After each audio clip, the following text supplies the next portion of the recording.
और उसके जवाब में देश के प्रधानमंत्री जी ने दृढ़ इच्छा शक्ति का परिचय कराते हुए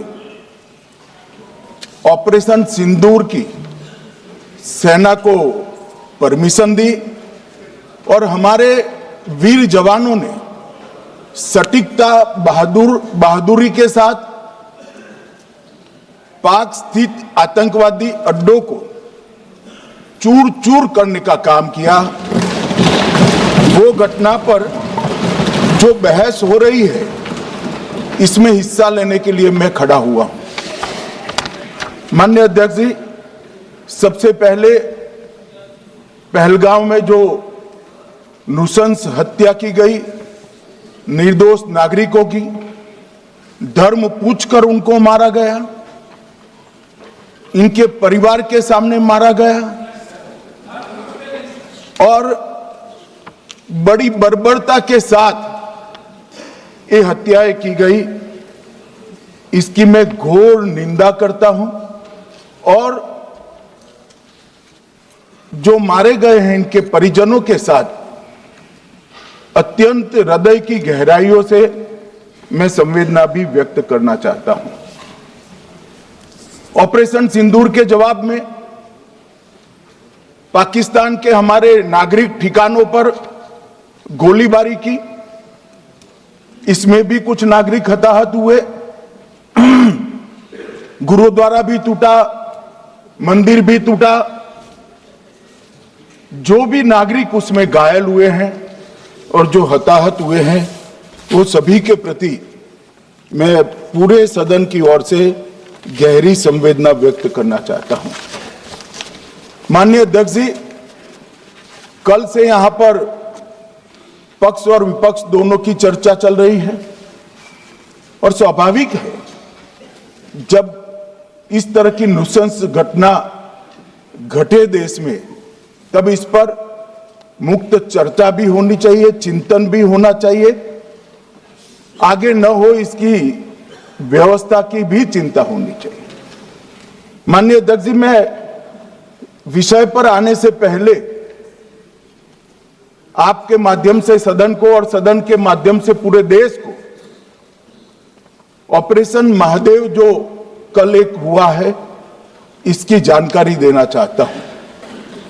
माननीय अध्यक्ष जी, कल ऑपरेशन महादेव में सुलेमान उर्फे फैजल जट, अफगान और जिब्रान, 3 आतंकवादी सेना, सीआरपीएफ और जम्मू कश्मीर पुलिस के संयुक्त अभियान में ऑपरेशन महादेव में मारे गए।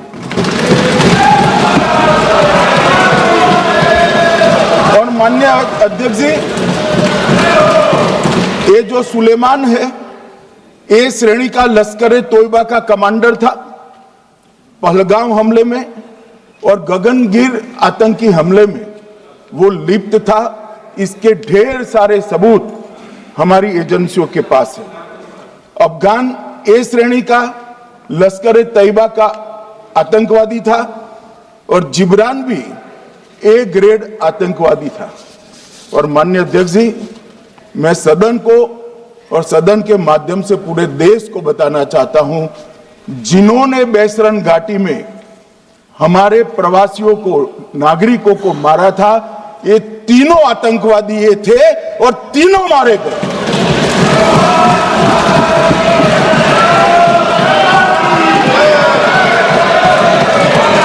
और मान्यवर,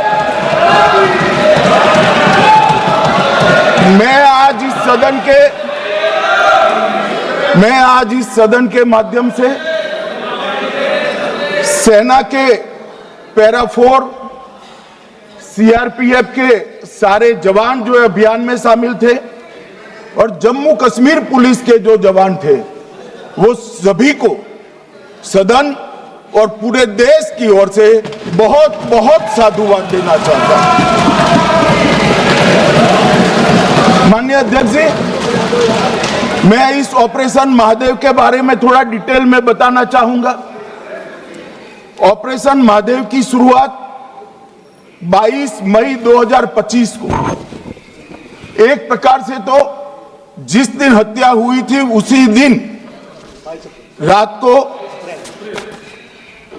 22 मई 2025 को हुई। जिस दिन हत्या हुई थी उसी दिन रात को एक सुरक्षा मीटिंग की गई थी जम्मू कश्मीर में।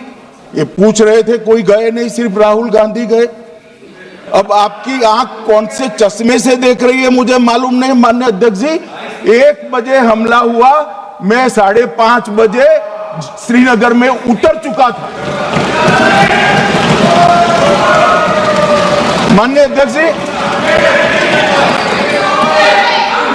अरे सुनो सुनो, मैं बताता हूँ ना 22 में, सुनो ना प्लीज, धैर्य रखकर सुनो, हमने आपको नहीं टोका है, सुनना पड़ेगा भाई, ऐसे नहीं चलेगा। माननीय अध्यक्ष जी, नहीं, पर बैठे बैठे मत बोलिए आप भी। माननीय अध्यक्ष जी, 23 अप्रैल को टिप्पणी मत करिए। एक सुरक्षा मीटिंग की गई। सभी सुरक्षा बल, सेना, CRPF, BSF, Jammu Kashmir police, और सबसे पहले उसमें निर्णय किया गया कि जो नृशंस हत्यारे हैं वो देश छोड़कर पाकिस्तान भाग न पाए, इसकी हमने पुख्ता व्यवस्था की और भागने नहीं। 22 मई को आईबी के पास एक ह्यूमन इंटेल आई और एक क्षेत्र के अंदर, दाची गांव क्षेत्र के अंदर आतंकवादियों की उपस्थिति की सूचना मिली। आईबी और सेना द्वारा दाचीकाम क्षेत्र में अल्ट्रा सिग्नल कैप्चर करने के लिए जो इंस्ट्रूमेंट हमारी एजेंसियों ने बनाए हैं, इसके द्वारा इस सूचना को पुख्ता करने के लिए मई से 22 जुलाई तक लगातार प्रयास किए गए। ठंड में ऊंचाइयों पर हमारे सेना के अधिकारी पैदल इनके सिग्नल प्राप्त करने के लिए घूमते रहे, आईबी के अफसर भी घूमते रहे, सीआरपीएफ भी घूमती रही, और मान्यवर 22 जुलाई को हमें सफलता मिली।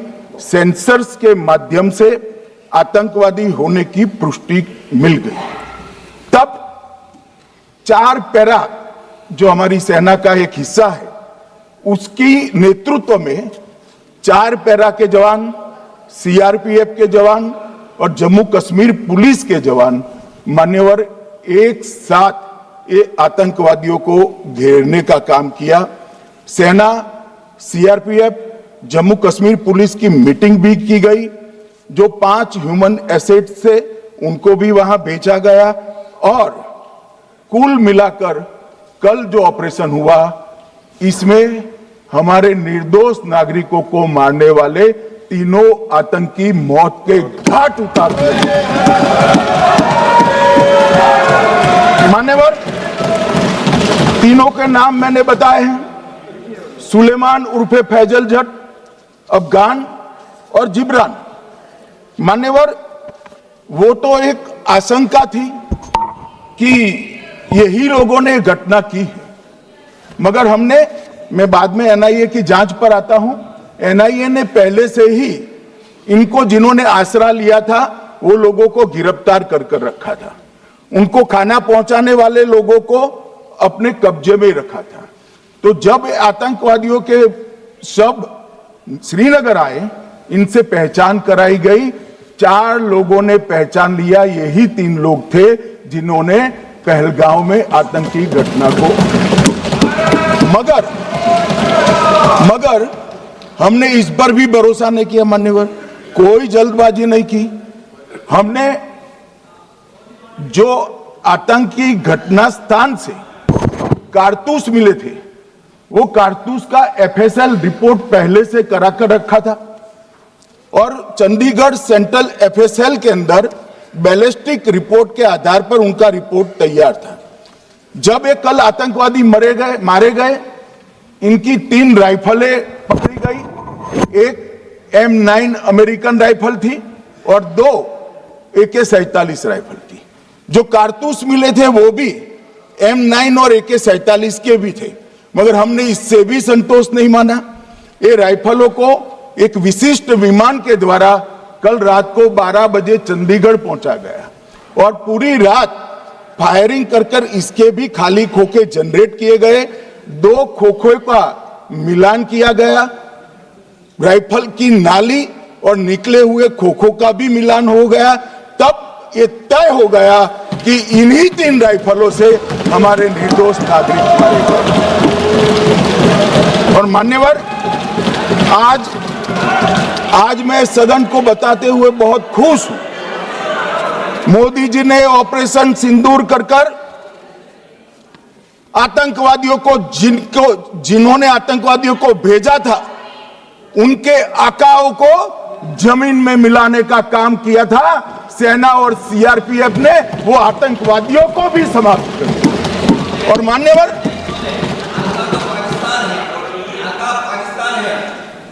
कौन पाकिस्तान से आपकी बात होती है क्या? अरे बैठ जाओ भाई।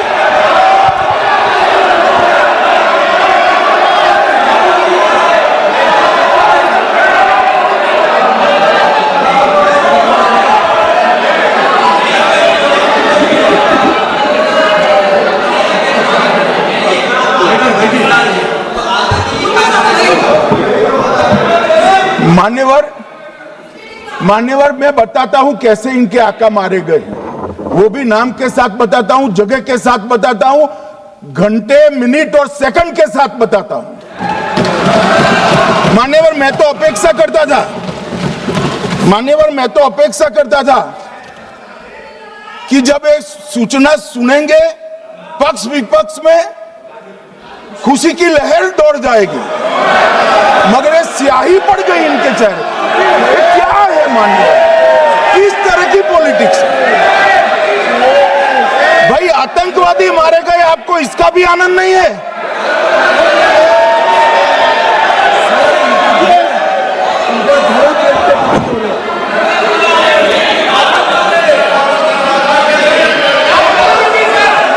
अखिलेश जी बैठ जाइए, मेरा पूरा जवाब सुनिए, आपका सब जवाब आ जाएगा।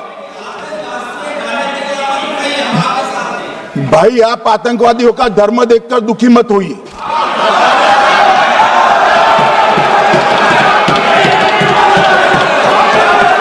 अखिलेश बैठ जाइए यार।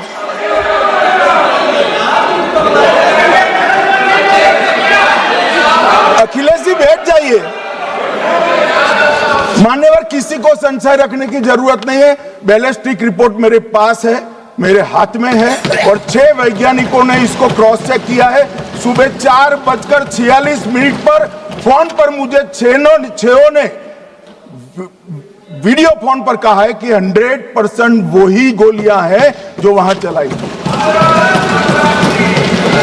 मान्यवर,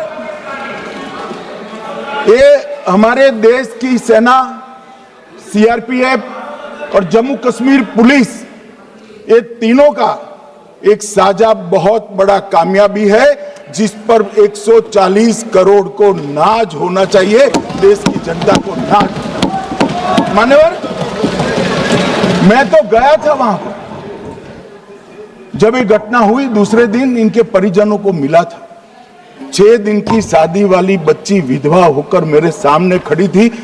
आज तक मैं वो दृश्य नहीं भूल सकता। मगर आज सारे परिजनों को मैं कहना चाहता हूं कि मोदी जी ने ऑपरेशन सिंदूर से भेजने वालों को भी मारा, और हमारे सुरक्षा बलों ने जिनको भेजा था उनको भी मारा, और एक ऐसा सबक सिखाया है कि आने वाले कई दिनों तक कोई ऐसी हिम्मत नहीं कर पाएगा। मान्यवर, मैं थोड़ा एनआईए की जांच के बारे में भी बताना चाहूंगा। मान्यवर, जिस दिन लश्कर-ए-तोयबा ने और इसके आउटफिट टीआरएफ ने इसकी जिम्मेदारी ली, उसी दिन हमने तय कर लिया था कि ये जांच एनआईए को सौंप दी जाएगी, क्योंकि एनआईए आतंकवाद के केसों की जांच के लिए, वैज्ञानिक तरीके से जांच करने के लिए और सजा कराने के लिए महारत हासिल की हुई विश्व मान्य एजेंसी है, जिसका सजा कराने का दर 96% से ज्यादा है। मान्यवर, हमने तुरंत ही इसकी जांच एनआईए को दे दी। हमने पूरी व्यवस्था की, सेना, बीएसएफ, सीआरपीएफ और जम्मू कश्मीर पुलिस ने कि ये लोग देश छोड़कर भाग न जाए। और मान्यवर, इसकी जांच की शुरुआत हुई। एक थकाने वाली बहुत लंबी जांच हुई है। जांच के दौरान मृतक के परिजन जो साथ में थे, उनको सभी को चर्चा किए गया। पर्यटकों, खच्चर वालों, पोनी वालों, फोटोग्राफर, कर्मचारियों, विभिन्न दुकान में काम करने वाले लोगों, कुल मिलाकर 1055 लोगों की लंबी 3000 घंटे से ज्यादा पूछताछ इंफॉर्मेशन के लिए की गई और इस सबको वीडियो पर रिकॉर्ड कर दिया गया। और बाद में इसके आधार पर स्केच बनाया गया और ढूंढते 22/6/25 को एक बशीर की पहचान की गई और परवेज की पहचान की गई, जिन्होंने आतंकवादी घटना के अगले दिन आतंकवादियों को शरण दी थी। उनको अपने ढोक में रखा था। वो दोनों को गिरफ्तार कर लिया गया। अब वो हमारी कस्टडी में है। दोनों गिरफ्तार अपराधियों ने खुलासा किया कि 21/4/25 की रात को 8 बजे 3 आतंकवादी बेसरन से लगभग 2 किलोमीटर दूर स्थित परवेज ढोक में आए थे। आतंकवादियों के पास AK-47 और M9 कार्बाइन थी। जो 2 आतंकवादियों ने काली पोशाक पहनी थी और एक ने छद्म वेश किया था। खाना खाया, चाय पी और ढोक से निकलते वक्त कुछ खाना, नमक, मिर्च और मसाले लेकर वो चले गए। मान्यवर, उस वक्त हमने जिन खोखों को रिकवर किया था, इसको हमने चंडीगढ़ FSL में टेस्टिंग के लिए भेज दिया। और जब चंडीगढ़ FSL में टेस्टिंग के लिए भेजा गया तो वही राइफल से एप्को आतंकी हमला हुआ था, वो भी निश्चित हुआ। तो आज इसके साथ साथ दूसरे एप्को आतंकी हत्या को अंजाम देने वाले आतंकियों का भी इसके साथ ही समाप्ति हुई है, उनको मार दिया गया है। मान्यवर, और इसके बाद में स्केच बनाया गया। गिरफ्तार किए गए दोनों आरोपियों की माता जो थी, इन्होंने ये तीनों आतंकियों के मृतदेहों को पहचान लिया है। दोनों आतंकवादी घटना में साथ लेने वाले उनके साथियों ने भी पहचान लिया है। और अब उसकी FSL की पुष्टि भी आज सुबह 4 बजे हो गई थी। अब मैं जांच का पूरा ब्यौरा बताना चाहता हूं। मान्यवर, ये हमले में 3 पाकिस्तानी आतंकवादी थे। हमले में 2 AK-47 और 1 M9 कार्बाइन का प्रयोग किया गया था। और अब जो पकड़े गए हैं, इसके सुलेमान के कारण एप्को का मामला भी आज रिजॉल्व हो रहा है और आतंकवादियों को पनाह देने वाले 2 स्थानीय लोगों को भी इस केस में पकड़ लिया गया है। अब मान्यवर, कल पूछते थे कहां से आए, कहां गए, किसकी जिम्मेदारी है। भाई, जिम्मेदारी हमारी ही है। हम सरकार में हैं, हमारी ही जिम्मेदारी। मगर मैं पूछता हूं, जब आप सरकार में थे तब क्या क्या हुआ था, इसकी जिम्मेदारी किसकी थी और क्यों निर्वहन नहीं किया, वो भी बाद में पूछूंगा। जरा धीरज से सुनना। मगर मान्यवर, मुझे एक बड़ा दुख हुआ। कल इस देश के पूर्व गृह मंत्री चिदंबरम जी ने सवाल उठाया कि क्या प्रूफ है कि ये आतंकवादी पाकिस्तान से आए। और मान्यवर, कब उठाया? जब संसद में चर्चा होने वाली थी। क्या कहना चाहते हैं चिदंबरम साहब? किसको बचाना चाहते हैं? पाकिस्तान को बचाकर आपको क्या मिलेगा? वो ये कह रहे हैं कि और क्या है मत जवाब दो, मत।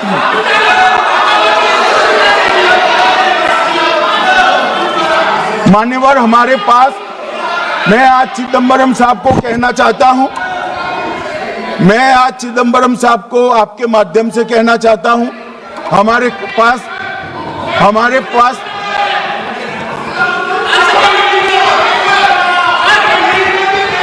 मान्यवर, हमारे पास प्रूफ है, वो भी मैं सदन के सामने रखना चाहता हूं कि तीनों पाकिस्तानी थे। 3 में से 2 के पाकिस्तान के वोटर नंबर भी आज हमारे पास उपलब्ध है।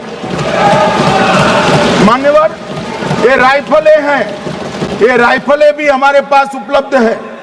इनके पास से जो चॉकलेटें मिली हैं, वो चॉकलेटें ढोक में से मिली, वो भी पाकिस्तान की बनाई हुई चॉकलेट है। मान्यवर, ये कहते हैं कि पाकिस्तानी नहीं थे, इसका मतलब पूरी दुनिया के सामने इस देश का एक पूर्व गृह मंत्री पाकिस्तान को क्लीन चिट दे रहा है।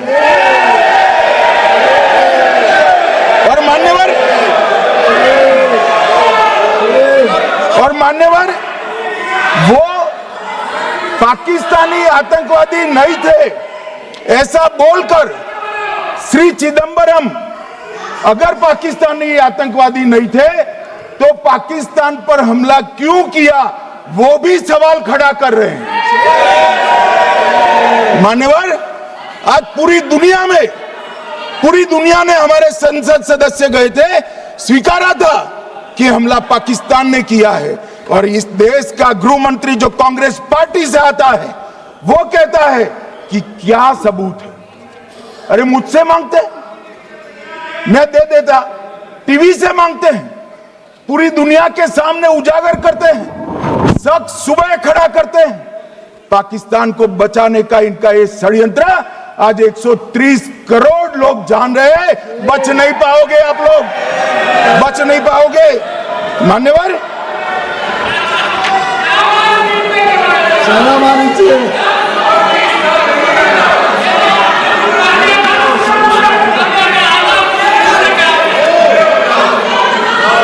मान्यवर,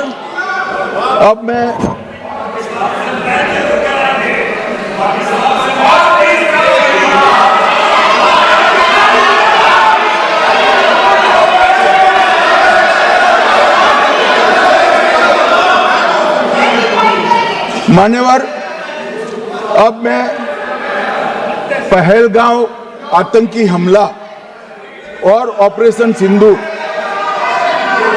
ये दोनों घटनाक्रम के लिए मान्यवर ये अभी से थक जाते हैं।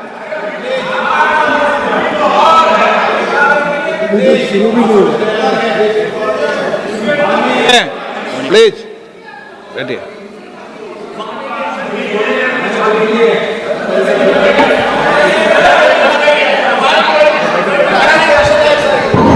मान्यवर, मैं आपके माध्यम से कहना चाहता हूं, थोड़ा धैर्य रखे भैया, अभी तो शुरू हुआ है, अभी तो शुरू हुआ है। मान्यवर, मैं पहलगांव आतंकी हमला और ऑपरेशन सिंदूर के बारे में पूरा घटनाक्रम बताना चाहता हूं। कल ढेर सारे सवाल उठाए, वैसे तो मुझे लगता था कि कल रक्षा मंत्री जी के भाषण के बाद शायद कांग्रेस पार्टी सपोर्ट में भाषण देना शुरू करेगी और अगर थोड़ी बहुत जनता की इच्छा की परख होती तो वो ही करते, मगर नहीं करा, क्योंकि रक्षा मंत्री जी ने बहुत बारीकी से ऑपरेशन सिंदूर की सफलता, इसकी जरूरियात, इसकी प्रासंगिकता और इसके परिणाम, इसके बारे में बहुत अच्छे तरीके से सदन के माध्यम से पूरी देश की जनता के सामने रखा जाए। मगर फिर भी उन्होंने बहुत सारे सवाल किए। अब सवाल किए हैं तो मुझे जवाब देना भी पड़ेगा, उनको सुनना भी पड़ेगा। मान्यवर, मैं पूरा घटनाक्रम बताना चाहता हूं। मान्यवर, 22 अप्रैल को पहलगांव में आतंकवादी हमला हुआ, इसमें 26 लोग मारे गए, 25 भारतीय और 1 नेपाली नागरिक। हमने उसी वक्त मैं श्रीनगर जाने के लिए निकल गया। रात को ही सुरक्षा बलों की मीटिंग कर ये भाग न पाए इसकी व्यवस्था की। माननीय मोदी जी ने 23 और 30 अप्रैल को सीसीएस की मीटिंग चेयर की। ये कह रहे हैं, मैं आज बताना चाहता हूं कि सीसीएस की 23 अप्रैल की मीटिंग में क्या हुआ। सबसे पहला कांग्रेस पार्टी का ब्लंडर था सिंधु जल संधि, इसको स्थगित करने का काम नरेंद्र मोदी जी ने किया। हमने अटारी के माध्यम से एकीकृत जांच चौकी जो चलती थी उसको बंद कर दिया। पाकिस्तानी नागरिकों के सार्क वीजा को सस्पेंड कर सभी को वापस पाकिस्तान भेजने का काम किया। पाकिस्तान स्थित उच्चायोग में रक्षा, सैन्य, नौसेना के सलाहकारों को अवांछनीय व्यक्ति घोषित किया। संख्या को 55 से घटाकर 30 किया और सीसीएस ने ये संकल्प लिया कि जहां पर भी ये आतंकवादी छुपे हैं उनको और उनकी ट्रेनिंग करने वाले अड्डों को सेना, पुलिस, सीआरपीएफ, बीएसएफ उचित जवाब देगी। मान्यवर, जिस तारीख को ये हुआ उसी दिन ये निर्णय हो चुका। मान्यवर, इसके बाद में कल गोगाई जी कहते थे मोदी जी 24 को पहलगाम जाने की जगह बिहार गए। सुनो यार, मान्यवर, मोदी जी जब ये पहलगाम घटना हुई यहां नहीं थे, विदेश में थे। आने के बाद तुरंत सीसीएस बैठक की और मोदी जी जिस दिन बिहार गए उस दिन पहलगाम में कुछ नहीं, कोई नहीं था, सिर्फ राहुल गांधी थे।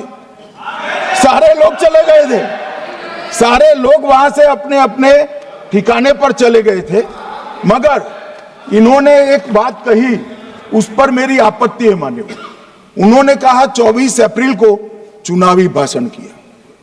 मान्यवर, देश का नेतृत्व करने वाले देश के प्रधानमंत्री की फर्ज होती है कि देश की संप्रभुता पर, देश के नागरिकों पर अगर ऐसा जघन्य हमला होता है तो जनता की भावनाओं के अनुरूप जवाब देना चाहिए।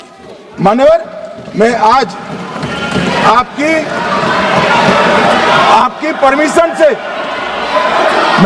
परमिशन से मोदी जी के बिहार भाषण के कुछ अंश पढ़ना चाहता हूं। कोट अनकोट है। 22 अप्रैल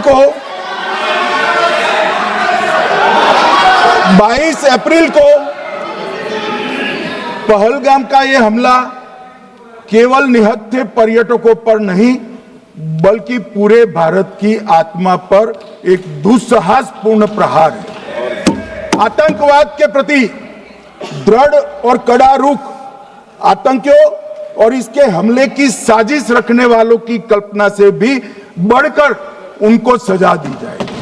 मान्यवर, महत्वपूर्ण है आतंकियों और इसकी साजिश रचने वाले दोनों को। आतंकियों की बची खुची जमीन भी मिट्टी में मिलाने का समय आ गया है।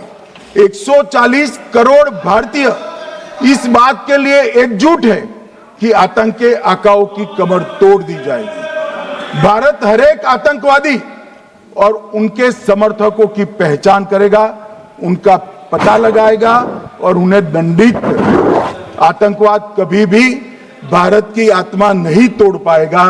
न्याय सुनिश्चित करने का मैं हर संभव प्रयास करूंगा। अनकोट। अब इसमें किसी को चुनावी भाषण दिखाई पड़ता है तो उसकी समझ शक्ति पर बहुत सारे सवालिया निशान लग जाते हैं। ये चुनावी भाषण नहीं है, आतंकवाद के खिलाफ लड़ने का 140 करोड़ भारतीयों का प्रतिघोष है जो मोदी जी ने वहां दिया। इनको चुनावी भाषण दिखाई पड़ता है। जैसे चश्मे होते हैं ऐसी ही दृष्टि होती है। मान्यवर, इसके बाद 30 अप्रैल को मान्यवर 30 अप्रैल को सीसीएस की बैठक हुई, पहले 23 को हुई थी। उसमें सशस्त्र बलों को पूर्ण ऑपरेशन की फ्रीडम दे दी गई। प्रधानमंत्री मोदी जी ने सीसीएस की उपस्थिति में रक्षा मंत्री, एनएसए और सेनाओं के प्रमुख के साथ बैठकर पूर्ण ऑपरेशनल फ्रीडम देने का काम किया और इसके बाद ये ऑपरेशन सिंदूर हुआ। मान्यवर, ऑपरेशन सिंदूर 7 मई को रात को 1:04 से 4 मिनट से 1:24 तक चला। उसमें पाकिस्तान के 9 आतंकी ठिकानों को ध्वस्त कर दिया और पूरी दुनिया ने इसके दृश्य देखे। साहब, इससे बड़ा संयमित हमला नहीं हो सकता। आजकल दुनिया में युद्ध चल रहे हैं, हम देख रहे हैं, बच्चे मर रहे हैं, महिलाएं मर रही, निर्दोष मर रहे। हमने 9 आतंकी अड्डों को समाप्त किया, परंतु एक भी सिविलियन नहीं मारा गया, केवल और केवल आतंकी मारे। स्थान थे मरकज सुभान अल्लाह बहावलपुर, मरकज तैयबा मुरीद के, महमूना जाया कैंप सियालकोट, अरे नाम सुनो काम में आएंगे, सरजाल camp Sialkot, Sawai Nala camp Muzaffarabad, Syedna Bilal camp Muzaffarabad, Gulpur camp Kotli, Barnala camp बिंगबर्ग और अब्बास कैंप कोटली। मान्यवर, सर्जिकल स्ट्राइक और एयर स्ट्राइक में हमने पाक ऑक्यूपाई कश्मीर में ही हमला किया, एक प्रकार से भारत के हिस्से पर ही हमला किया। पाक ऑक्यूपाई कश्मीर हमारा ही है, तो हमने तो हमारे हिस्से में हमला किया, मगर इस बार 100 किलोमीटर अंदर घुसकर पाकिस्तान की भूमि पर आतंकवादियों को तबाह करने का काम। और मान्यवर, ये आतंकी के ठिकानों पर हमला हुआ।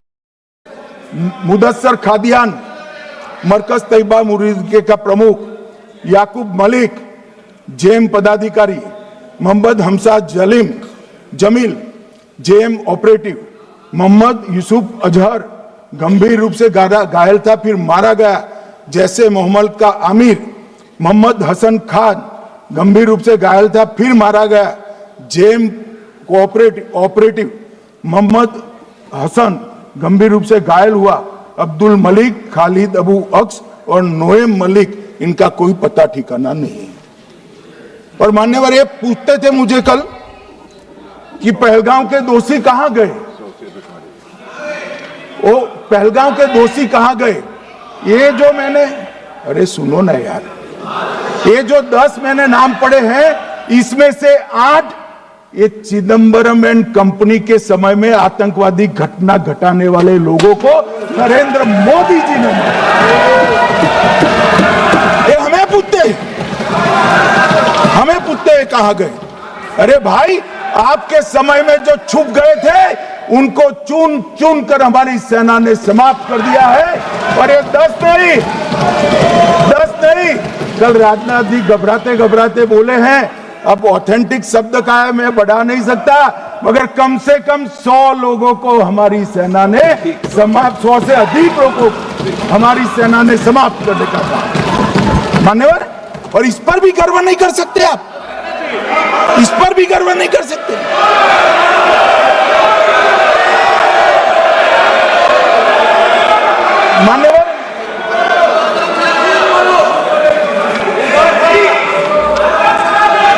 मान्यवर, 7 मई को 1:26 पर 22 मिनट पर ये हमारा काम समाप्त हो गया। हमारे डीजीएमओ ने उनके डीजीएमओ को बता दिया कि भाई, हमने आतंकवादी हमलों पर, स्थानों पर सिर्फ हमला किया है, इनके हेडक्वार्टर पर हमला किया है, जो हमारा आत्मरक्षा का अधिकार है। पूरी दुनिया इसको एक्नॉलेज करती है। ऐसा नहीं हो सकता है मनमोहन सिंह के समय की तरह कि वो आकर मारेंगे और हम चुपचाप बैठे रहेंगे और जाकर चर्चा करेंगे। नरेंद्र मोदी सरकार। ऐसा नहीं हो सकता, डोजियर भेजते रहे। मान्यवर, उरी में हमला हुआ, हमने सर्जिकल स्ट्राइक किया। पहलगाम में हमला हुआ, एयर स्ट्राइक करा। और अरे पुलवामा में हुआ, एयर स्ट्राइक करा। और पहलगाम में हमला किया, 100 किलोमीटर अंदर जाकर 9 अड्डों और 100 से ज्यादा आतंकवादियों को समाप्त। मान्यवर, अब देखिए, हमने तो हमला किया था पाकिस्तान स्थित टेररिस्ट ठिकानों पर। अब पाकिस्तान से गलती हो गई, टेररिस्ट ठिकानों पर जो हमला किया था उसको वो अपने पर का हमला मान बैठे और पूरी दुनिया में कहते थे कि हमारा टेररिज्म से कोई लेन देन नहीं है। ये तो अब ऐसे ही ग्रुप करते, हम तो विक्टिम है, जो मनमोहन सिंह ने सर्टिफाइड भी कर दिया था कि ये भी विक्टिम है। मान्यवर, मगर दूसरे दिन इनकी श्रद्धांजलि का कार्यक्रम हुआ और पाकिस्तान को मालूम नहीं पड़ा कि ये पूरी दुनिया देखेगी। सेना के आला अफसर उनके नमाजे जनाजा में उपस्थित हुए, उनके जनाजे को कंधा दिया और ये सारे आतंकवादियों के जनाजे के जुलूस के अंदर पाकिस्तानी सेना, इनके अफसर, आईएसआई के अफसर, वहां की पुलिस के अफसर अश्रुभीनी आंख के साथ जुड़े थे। और मान्यवर, ये सिंदूर ने पाकिस्तान को पूरी दुनिया में एक्सपोज कर दिया कि पाकिस्तान के अंदर टेररिज्म, स्टेट स्पॉन्सर्ड टेररिज्म है। ये पूरी तरह से, मान्यवर, पूरी तरह से एक्सपोज हो गया। 8 मई को पाकिस्तान ने हमारे रिहायशी इलाकों में हमला किया, हमारे सेना के अड्डों पर हमला किया, मगर एक भी मिसाइल से उनका कुछ नुकसान नहीं कर पाई। बहुत नजदीक से की हुई गोलाबारी के कारण हमारे एक गुरुद्वारा टूटा, एक मंदिर टूटा, कुछ हमारे नागरिक हताहत हुए। और दूसरे दिन 9 मई को मोदी जी ने सेना को हुक्म दिया, एक मीटिंग करी, राजनाथ जी, मोदी जी, एनएसए, सेना के सारे अध्यक्ष, और जवाब देने का तय किया और उनके 11 एयरबेस को क्षतिग्रस्त करने का काम किया। मान्यवर, 8 एयरबेस इतने सटीक तरीके से तोड़े गए, पाकिस्तान की पूरी एयर डिफेंस सिस्टम धरी की धरी रहेगी, कुछ नहीं कर पाई। नूर खान चकलाला एयरबेस तोड़ दिया गया, मुरीद तोड़ दिया गया, सुगुर्दा तोड़ दिया गया, रफीकी तोड़ दिया गया, रहीम यार खान तोड़ दिया गया, जकोबाबाद तोड़ दिया गया, सुक्कुर और भोलारी भी तोड़ दिया और सुक्कुर, लाहौर, अरिफवाला, चुनेन, जकोकाबाद और नया चोर, ये 6 रडार सिस्टम भी उनके पूरी तरह से ध्वस्त कर दिए। 2 surface to air guided weapon Lahore और ओकारा में इनका जखीरा भी समाप्त कर दिया गया। और मान्यवर, ये हर चीज में पॉलिटिक्स करते हैं, हर चीज में। जब उन्होंने हमारे रिहायशी इलाकों पर हमला किया, फिर भी हमने इनके रिहायशी इलाकों पर हमला नहीं किया, सिर्फ इनके एयरबेस और एयर डिफेंस सिस्टम को निशाना बनाया और उनकी आक्रमण करने की क्षमता को पंगु कर रख दिया।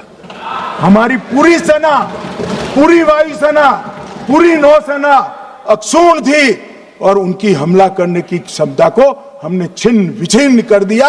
पाकिस्तान के पास शरण में आने के अलावा और कोई चारा ही नहीं था। इसलिए मान्यवर, इसलिए 10 मई को डीजीएमओ ने, पाकिस्तान के डीजीएमओ ने भारत के डीजीएमओ को फोन किया और 5 बजे हमने इस संघर्ष को विराम किया। अब मान्यवर,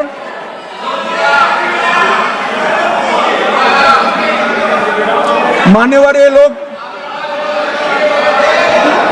लोग कल सवाल उठा रहे थे कि इतनी अच्छी पोजीशन में थे, आपने युद्ध क्यों नहीं किया? युद्ध के कई परिणाम होते हैं मान्यवर, करना न करना वो सोचकर करना पड़ता है। मगर मैं इसी देश के इतिहास से कुछ घटनाएं बताना चाहता हूं। 1948 में मान्यवर कश्मीर में हमारी सेनाएं निर्णायक बढ़त पर थी। सरदार पटेल ना बोलते रहे, जवाहरलाल नेहरू जी ने एक तरफा युद्ध विराम कर दिया।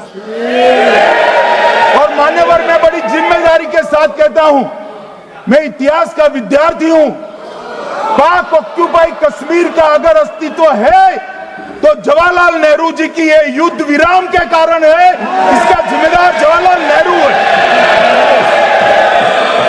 मान्यवर 1960 में सरदार पटेल ने विरोध किया था, गाड़ी लेकर आकाशवाणी तक गए थे, घोषणा न करते दरवाजे बंद कर दिए थे। मान्यवर 1960 में सिंधु जल पर भौगोलिक व रणनीतिक रूप से हम बड़े मजबूत थे और उन्होंने सिंधु समझौता क्या किया? 80% भारत का पानी पाकिस्तान को दे दिया। मान्यवर 62 के लड़ाई की बात मैं बाद में करता हूं। 65 की लड़ाई में हाजीपीर जैसे स्ट्रेटेजिक जगह पर हमने कब्जा किया था, 66 में उसको लौटा दिया गया। मैं 71 के युद्ध की भी बात करना चाहता हूं। मान्यवर 71 में कल राजनाथ जी ने भी बताया, पूरे देश ने इंदिरा जी का समर्थन किया था। उन्होंने पाकिस्तान के 2 टुकड़े कर दिए।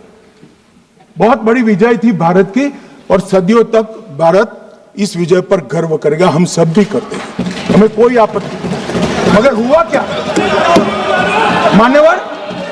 युद्ध की विजय की चकाचौंध में क्या हुआ? 93 हजार युद्ध बंदी हमारे पास थे, 93,000 और 15,000 वर्ग किलोमीटर क्षेत्र पाकिस्तान का हमारे पास था। 93,000 युद्ध बंदी उस वक्त की पाकिस्तान की सेना का 42% और 15,000 वर्ग किलोमीटर क्षेत्र। मगर शिमला में समझौता हुआ, पाक ऑक्यूपाई कश्मीर मांगना ही भूल गए।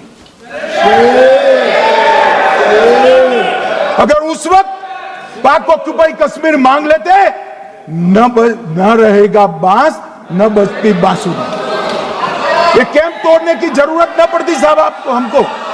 मान्यवर इतना ही नहीं, पाक ऑक्यूपाई कश्मीर तो नहीं लिया, मांगना ही भूल गए। 15,000 वर्ग किलोमीटर की जीती हुई भूमि भी वापस दे दी। तय हुआ था पाकिस्तानी नरसंहार के लिए युद्ध अपराध न्यायाधिकरण बनेगा, नहीं बना। सेना ने पूर्वी पाकिस्तान में नरसंहार किया था। 195 पाकिस्तानी अधिकारियों पर मुकदमा चढ़ना था। भुट्टो अपने साथ इंदिरा जी के सामने से छुड़ा कर ले गए। जनरल मानेक शॉ का एक कोट अनकोट कहता हूं, जनरल मानेक शॉ का, जो एक प्रकार से आर्किटेक्ट माने जाते हैं बांग्लादेश विजय के, इन्होंने कहा कि भुट्टो ने भारत के नेतृत्व को मूर्ख बनाया। अब जो शब्द है, मैं आप कोट अनकोट है, इसमें मेरा कुछ नहीं है, ये लोग गुस्सा न हो सकते। I told her into bracket Indira Gandhi, Indira ji को कहा that he into bracket Bhutto के लिए, he has made monkey out of you. समझ में आता है? ये फील्ड मार्शल साहब ने कहा है मान्यवर, और ये हमें सिखा रहे, ये नहीं किया, वो नहीं किया, फलाना नहीं किया, ठिकाना नहीं किया। अरे भाई, आप तो पाकिस्तान को क्लीन चिट दे रहे हो कि पाकिस्तान ने हमला ही नहीं किया है। क्या अधिकार है आपको पूछने का? कोई अधिकार नहीं है साहब। देखिए क्या होता है। मैंने कहा पाकिस्तान को क्लीन चिट दे रहे हो, तो कनिमोझी जी कह रही है कि नहीं, हम नहीं दे रहे। कनिमोझी जी माननीय अध्यक्ष जी, आपके माध्यम से मैं कन्नी मोदी को बताना चाहता हूं, माननीय सदस्य जी को, कि वो कह रही है हमने नहीं दिया, मगर जिसके साथ बैठते हो उसका दोस्त तो आपके सर पर आएगा ना। चिदंबरम जी कर रहे हैं, आपके राज्य से है, कांग्रेस के प्रमुख नेता है। देश के पूर्व गृह मंत्री कह रहे हैं कि पाकिस्तान ने आतंकवादी नहीं भेजे थे। क्या क्लीन चिट देना चाहते हो? किसी को अधिकार नहीं है साहब यहां आतंकवाद पर बोलने का, किसी को अधिकार नहीं। मान्यवर, मैं अब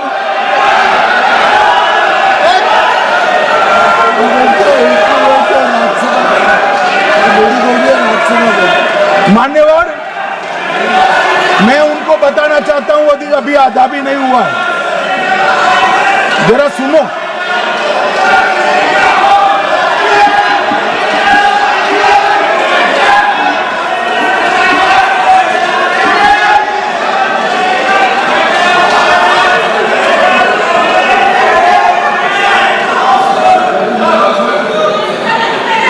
मान्यवर, 62 के चिन्ह में क्या हुआ, 62 के युद्ध में क्या हुआ? ये अभी कल कुछ कांग्रेस के सदस्य चीन का सवाल पूछ रहे थे। मैं आज पूछना चाहता हूं, 62 के युद्ध में क्या हुआ? और 30,000 वर्ग मीटर, पूरा सदन ध्यान से सुने, और 30,000 वर्ग मीटर अक्साई चीन का हिस्सा चीन को दे दिया गया। और वर्ग किलोमीटर ही बोला, वर्ग किलोमीटर। और मान्यवर, ऐसी ही चर्चा उस वक्त सदन में हुई। मैं तो बड़ी गंभीरता से जवाब दे रहा हूं, मुझे बोलने नहीं देते। जवाहरलाल नेहरू जी ने क्या कहा? वहां घास का एक तिनका भी नहीं उगता है, वो जगह को क्या करो। तो एक संसद सदस्य ने, नेहरू जी का सर मेरे जैसा था, महावीर प्रसाद त्यागी जी ने कहा कि आपके सर पर भी एक बाल नहीं, वो चीन भेज दे क्या? मान्यवर इस तरह से जवाब देते थे, नॉन सीरियस टाइप के जवाब। और कल गोगोई जी बड़ा बड़ा उछल उछल कर बोल रहे थे। अरे गोगोई जी, आपको मालूम है उन्होंने चीन के बारे में, आसाम के बारे में क्या क्या था? आसाम को आकाशवाणी पर बाय बाय कह दिया था। रिकॉर्डिंग है, रिकॉर्डिंग है।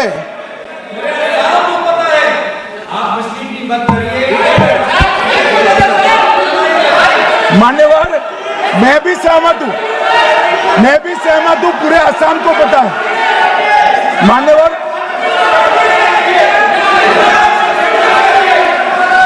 मान्यवर,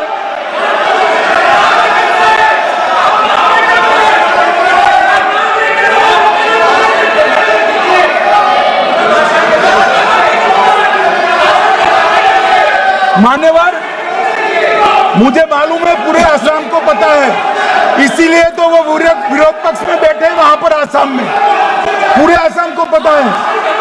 और मान्यवर,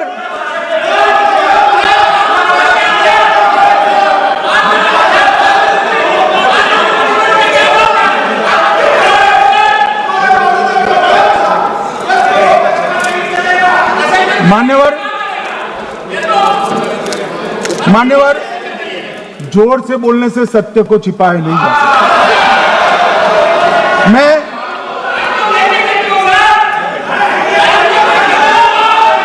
मान्यवर, मैं selected works of Jawaharlal Nehru series volume 29 पृष्ठ 231 पर से एक जवाहरलाल नेहरू जी के पत्र को कोट करना चाहता हूं। अनौपचारिक रूप से संयुक्त राज्य अमेरिका ने यह सुझाव दिया कि चीन को संयुक्त राष्ट्र में तो ले लिया जाए, मगर सुरक्षा परिषद को नहीं, सुरक्षा परिषद में भारत को लेना चाहिए। यह अमेरिका का प्रस्ताव था। नेहरू जी ने कहा हम इसे स्वीकार नहीं करते, क्योंकि इससे चीन के साथ हमारे संबंध खराब होंगे और चीन जैसे महान देश को बुरा लगेगा। मान्यवर, आज चीन सुरक्षा परिषद में है और भारत बाहर है। मोदी जी प्रयास करें अंदर ले जाने का, इसका कारण जवाहरलाल नेहरू का ये स्टैंड है।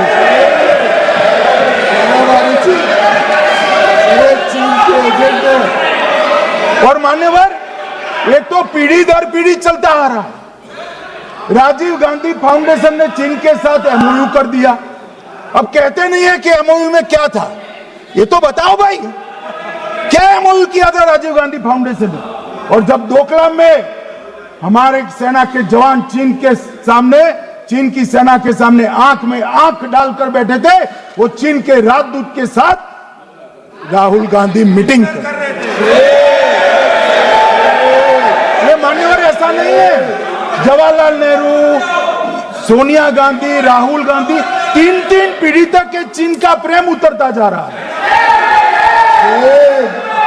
मान्यवर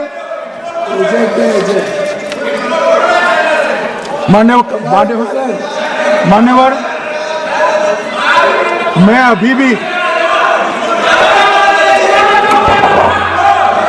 अभी भी एक बात इस महान सदन के माध्यम से देश की जनता को कहना चाहता हूं, जो मेरी मान्यता है। ये सारी आतंकवाद की जड़ पाकिस्तान है और पाकिस्तान कांग्रेस पार्टी की भूल है। पार्टीशन स्वीकार न करते पाकिस्तान कभी न होता। इन्होंने पार्टीशन को स्वीकार कर देश को तोड़ा है। मान्यवर, कल विदेश मंत्री जी बता रहे थे शर्म अल शेख सम्मेलन का बलूचिस्तान ब्लंडर, जिसने पाकिस्तान को हमारे साथ चर्चा करने के लिए इक्वल फुटिंग पर ला दिया। मान्यवर, अब ये टेररिज्म की बात करते हैं। मैं इसमें भी पूरे देश की जनता को टेररिज्म की विगत 20 साल की स्थिति से अवगत कराना चाहता हूं। मान्यवर, अटल जी की सरकार थी। 2002 में टेररिज्म को समाप्त करने के लिए अटल जी की सरकार, एनडीए की सरकार, भाजपा सरकार पोटा का कानून लेकर आई। मान्यवर, मैं सदन को याद कराना चाहता हूं, पोटा कानून का विरोध किसने किया था? किसने किया? कांग्रेस पार्टी ने किया। हमारे पास बहुमत नहीं था राज्यसभा में। मजबूरन हमने कानून को घिर गया, मजबूरन संयुक्त सत्र बुलाना पड़ा और पोटा कानून संयुक्त सत्र में पारित हुआ। देश नहीं भूल सकता मान्यवर। और पोटा कानून को रोककर आज भी कांग्रेस पार्टी के नेता जब बोले तब कहे, पोटा कानून को रोककर किसको बताना चाहते थे आप? किसको बचाना चाहते थे? पोटा तो आतंकवादियों के खिलाफ था। पोटा को रोककर अपनी वोट बैंक का उल्लू सीधा करने के लिए आप आतंकवादियों को बचाना चाहते। और मान्यवर, 2004 में अटल जी की सरकार गई, मनमोहन सिंह, सोनिया गांधी की सरकार आई। आते ही पहला काम क्या किया मान्यवर? पहली ही कैबिनेट में पोटा कानून को रद्द कर दिया। मैं फिर से पूछता हूं, किसके फायदे के लिए कांग्रेस पार्टी ने पोटा कानून रद्द किया? जवाब दीजिए जरा यहां पर। और मान्यवर, इसके बाद क्या हुआ? 2004 के दिसंबर में पोटा कानून रद्द हुआ। 2005 में अयोध्या में रामलल्ला के टेंट पर हमला हुआ, आतंकवादी मारे गए। मुंबई लोकल ट्रेन 2006-5 में रामलल्ला पर हमला। 6 में मुंबई ट्रेन में बम धमाके 187 लोग मारे गए। 2006 डोडा उधमपुर में हिंदुओं पर हमला, 34 लोग मारे गए। 2007 हैदराबाद 44 लोग मारे गए। 2007 यूपी लखनऊ वाराणसी 13 लोग मारे गए। रामपुर सीआरपीएफ कैंप, वहां पर हमला हुआ 2008 में। 2008 में श्रीनगर के आर्मी के काफिले पर हमला हुआ, 10 सुरक्षा बल मारे गए। मुंबई आतंकी हमला 2008 में हुआ, 246 लोग मारे गए। जयपुर में 8 बम धमाके हुए, 64 लोग मारे गए। 2008 में अहमदाबाद में 21 बम धमाके हुए, 57 लोग मारे गए। दिल्ली में 2008 में 5 धमाके हुए, 22 लोग मारे गए। और पुणे की जर्मन बेकरी 17 लोग मारे गए। वाराणसी में 10 में धमाका हुआ, 11 में मुंबई में 3 धमाके हुए, 27 लोग मारे गए। अब मैं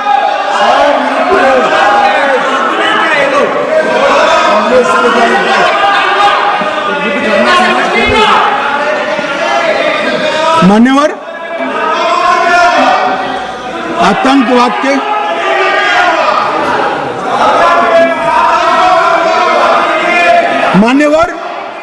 आतंकवाद के खिलाफ लड़ाई होती, कभी वो हमला करते हैं, मगर सवाल ये है कि इन्होंने 5 से 11 के बीच में 27 जघन्य हमले किए, 1000 के करीब लोग मारे गए।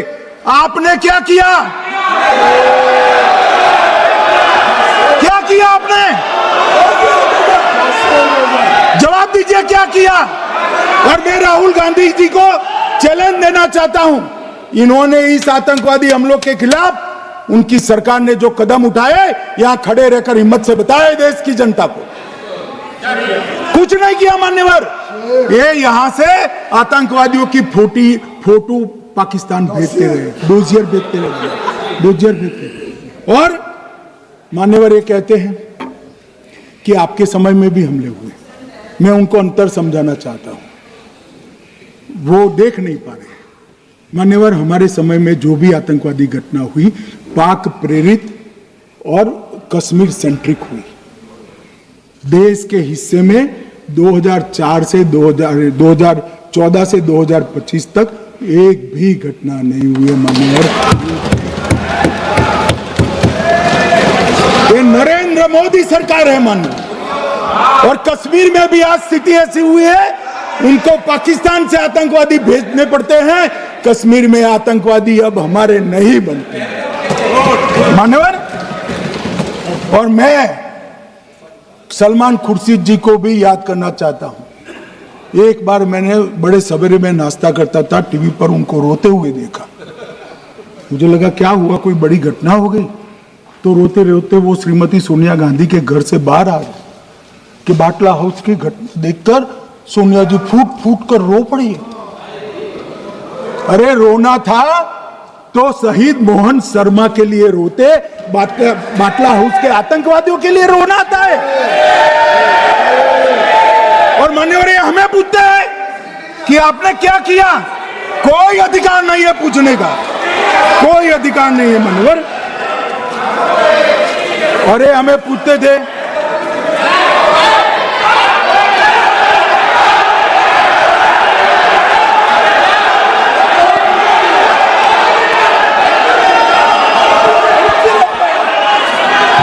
मान्यवर, अभी 25% बाकी।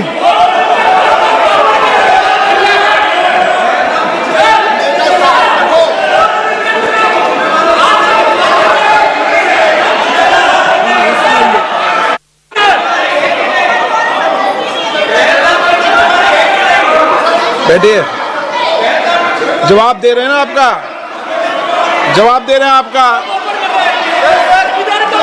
पहलगांव के बाद जो घटनाक्रम घटित उसका जवाब दे दिया ना माननीय गृह मंत्री जी ने। आपने पूछा आतंकवादियों क्या हुआ, आतंकवादियों का जवाब दे दिया। क्या पूछना चाहते हैं आप?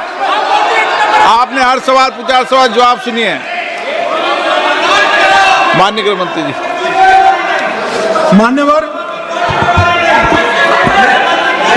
इन लोगों को कल ऐसा था कि ये जो बेसरन के गुनहगार है वो पाकिस्तान भाग गए, तो बड़े आवाज से पूछते थे भाग गए भाग गए भाग गए, गृह मंत्री क्या करता है, जिम्मेदारी ले।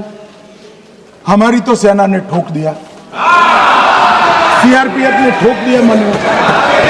अब मेरा तो जवाब बनना ना देता है ना वो मांगना बनता है, मगर मैं उनको कुछ पूछना चाहता हूं।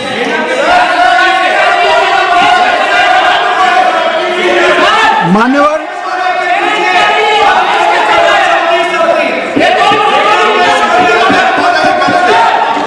प्लीज, मारेगी तो सेना है ना, सेना अब ऐसे भी मारेगी ना, तो वो भी ये कह रहे हैं सेना और सीआईएसएफ ने मारा।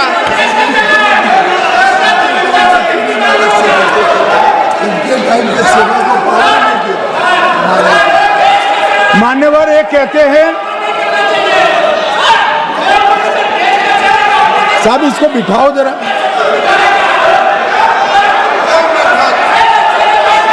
हाँ प्लीज बैठिए बैठिए बैठिए बैठिए बैठिए।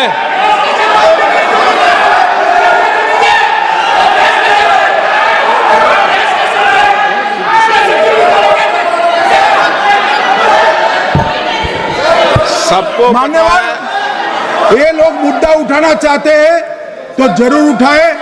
मैं आज सुबह ही सलमान खुर्शीद जी का वो इंटरव्यू मेरे मोबाइल में रिजर्व कर आया हूं। आप जब भी कहोगे ये पूरे टीवी पर बताने के लिए मैं तैयार सेव कर आया हूं। इनकी इच्छा है तो कल एक समय तय करिए, यहां बता दीजिए चारों टीवी में, और देश की जनता भी देख ले।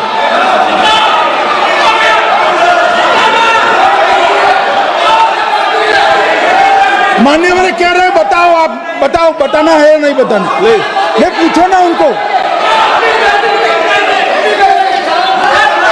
प्लीज प्लीज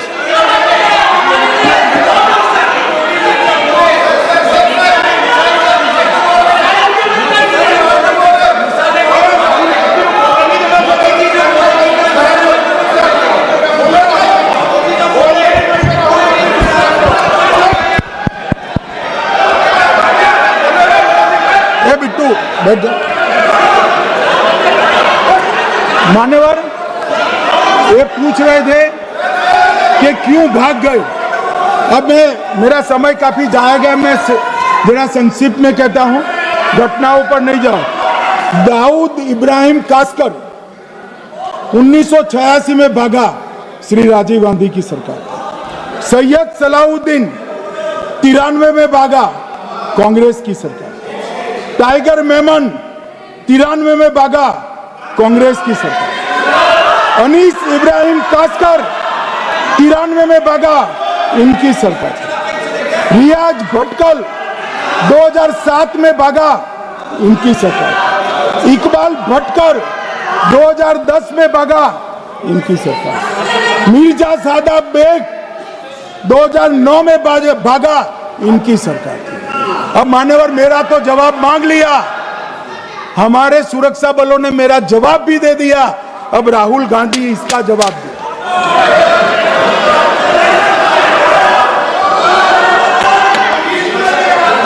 मान्यवर अब मैं कश्मीर के विषय में मैं बात करना चाहता हूं।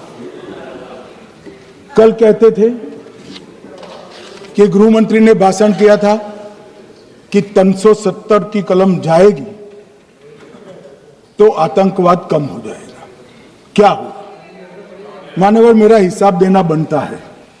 हम भारतीय जनता पार्टी के कार्यकर्ता हैं, ये नरेंद्र मोदी जी की सरकार है, हम जवाबदेह होते हैं जनता के प्रति, संसद के प्रति और देश के हितों के प्रति। मैं आज देश की जनता के सामने 2004 से 14 और 2015 से 25 10-10 साल का लेखा जोखा रखना चाहता हूं। 2004 से 14 में अखंड सोनिया मनमोहन की सरकार थी 10 साल की, और 15 से 25 अखंड रूप से नरेंद्र मोदी जी की सरकार। कश्मीर में टेरर इंसिडेंट 7217 हुए थे 2004 से 14 में। 70% की कमी के साथ 2150 हो गए 1525। नागरिकों की मृत्यु 2004 से 14 में 1770 हुई, 2015 से 25 में कम होकर 357 हो गई, 80%। सिक्योरिटी फोर्सेस की मृत्यु 1060 हो गई उस वक्त, और हमारे समय में 542 हुई, और टेररिस्टों की मृत्यु में 123% की वृद्धि हुई। क्या हमें पूछ रहे हैं क्या हुआ? आंकड़े से भाग नहीं सकते भाई, आंकड़े से भाग नहीं सकते। और अब मैं कहता हूं कि धारा 370 ने कश्मीर में आतंकवादी इकोसिस्टम को नष्ट कर दिया है, जिस धारा 370 को आपने इतने साल तक बचा कर। हमने जीरो टेरर प्लान बनाया है, एरिया डोमिनेशन प्लान बनाया है, मल्टी लेवल डिप्लॉयमेंट किया है, सुरक्षा जेलें बनाई हैं, 98% ट्रायल अब वीडियो पर हो रहे हैं, हमने संचार साधन बसाए हैं, और 702 फोन विक्रेता जेल में डाले, 2667 सिम कार्ड बन गए। हमने, एक जमाना था साहब 10-10 हजार लोगों के जनाजे निकलते थे, पूरे देश ने घटनाएं देखी होगी, बुरहान वानी मर गए, फला मर गए, ढिका मर गए, 10-10 हजार। अब जो मारा जाता है उसको वही दफना दिया जाता है। किसी भी आतंकवादी को उसका महिमा मंडन करने के लिए जनाजे की इजाजत नरेंद्र मोदी के शासन में नहीं। मान्यवर, आतंकवादियों के सगे वाले और समर्थक चुन चुन कर हमने नौकरियों से निकाले, पासपोर्ट रद्द कर दिए हैं, गवर्नमेंट कॉन्ट्रैक्ट रद्द कर दिए हैं, 75 से ज्यादा आतंकी समर्थकों को कोर्ट से ऑर्डर लेकर सरकार से बर्खास्त कर दिया गया है। बार काउंसिल उनके समर्थकों से भरी थी, सस्पेंड कर नया लोकप्रिय चुनाव हमने कराया है। मान्यवर, कई संगठन बैन करे, मैं बाद में बताता हूं। विशेष यूएपीए अदालतें बनाई हैं, लगभग मार्च 22 से 25 के बीच में यूएपीए के 2267 मामले हमने जब्त किए हैं, दर्ज किए हैं, 374 कुर्की किए हैं। और परिणाम क्या है मान्यवर? ये पूछ रहे हैं परिणाम क्या है? शुतुरमुख वृत्ति से अगर मिट्टी में सर रखकर बैठोगे तो कुछ नहीं, सूर्य भी नहीं दिखेगा। मान्यवर, परिणाम आया है। पहले ऑर्गेनाइज्ड टाउन पेल्टिंग साल की 2654 होती थी एवरेज इनकेस में। कितनी मान्यवर? 2654 पथराव होते हैं, 2024 में 0 हो गए। मान्यवर, ऑर्गेनाइज हड़ताल पाकिस्तान से ऐलान करते थे, घाटी बंद रहती थी। पाकिस्तान की भी हिम्मत नहीं है, घाटी में भी हिम्मत नहीं है। इनके समय में साल में 132 दिन घाटी बंद रहती थी, अब ऑर्गेनाइज हड़ताल 3 साल से 0 है। मान्यवर, टाउन पेल्टिंग में नागरिकों की मृत्यु हर साल 112 होती थी, 3 साल से नागरिकों की मृत्यु 0 है। मान्यवर, जख्मी होते थे 6235 लोग टाउन पेल्टिंग में, आज 0। मान्यवर, आज मैं बताता हूं, एक समय में हुर्रियत के नेताओं को यहां वीआईपी ट्रीटमेंट मिलती थी, हुर्रियत के साथ चर्चा करते थे, और ये हुर्रियत वाले आते थे, रेड कारपेट पूरा रोड खाली कर सीधा आता था, और मनमोहन सरकार के दूत इनके साथ चर्चा करते थे। सारे हुर्रियत के कंपोनेंट हमने बैन कर दिए हैं, सारे जेल की सलाखों के पीछे। हम कोई हुर्रियत से बात करना नहीं चाहते। मैं सदन में नरेंद्र मोदी जी की नीति दोहराना चाहता हूं। हुर्रियत टेररिस्ट संगठनों के आउटफिट है, हम इनसे बात नहीं करेंगे। हम अगर किसी से बात करेंगे तो घाटी के युवाओं के साथ बात करेंगे, हुर्रियत के साथ।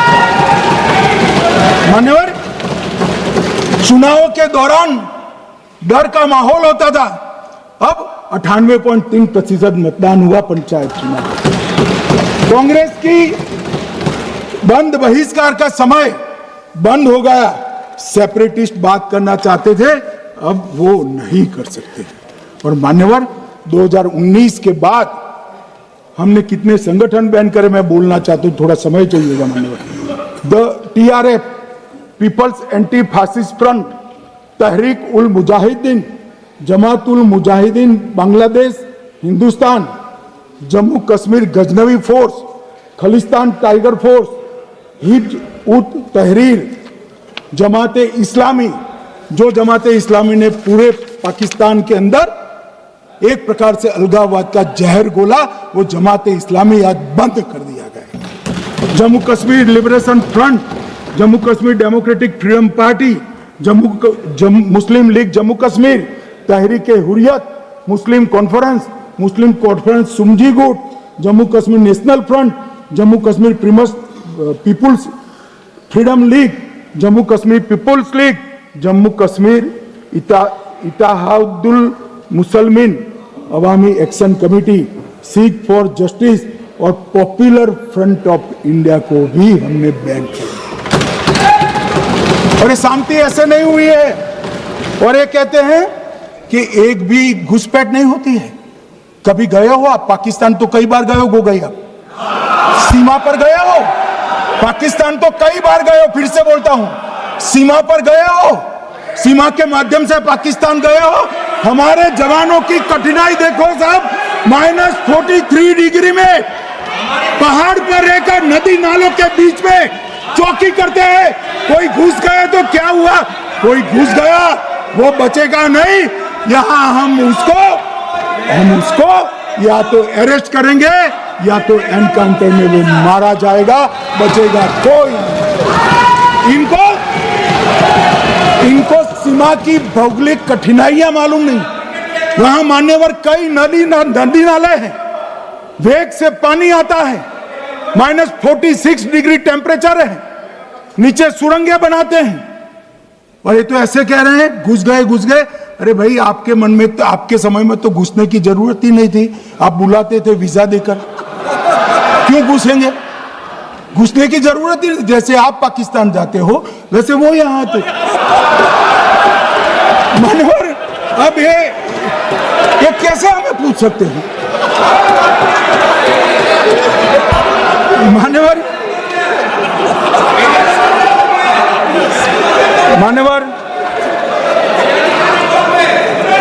मैं समझ रहा हूं मान्यवर, मैं समझ रहा हूं पोटा का विरोध करने वाले को नरेंद्र मोदी की आतंकवादी विरोधी नीति नहीं पसंद आई। मैं समझ रहा हूं पोटा रद्द करने वाले को नरेंद्र मोदी जी की एंटी टेरर नीति पसंद नहीं आई। मैं समझ रहा हूं टेररिस्टों का बचाव कर वोट बैंक बनाने वालों को एक कोई नीति पसंद नहीं आएगी। मानवर, इसका विरोधी होना है। परंतु मैं आज एक बात यहाँ सदन के सामने आपके माध्यम से सदन को और दुनिया को बताना चाहता हूँ। मानवर, ये नरेंद्र मोदी सरकार है, टेररिज्म के खिलाफ हमारी जीरो टॉलरेंस की नीति है, ऑफर है और हम विजयी हो।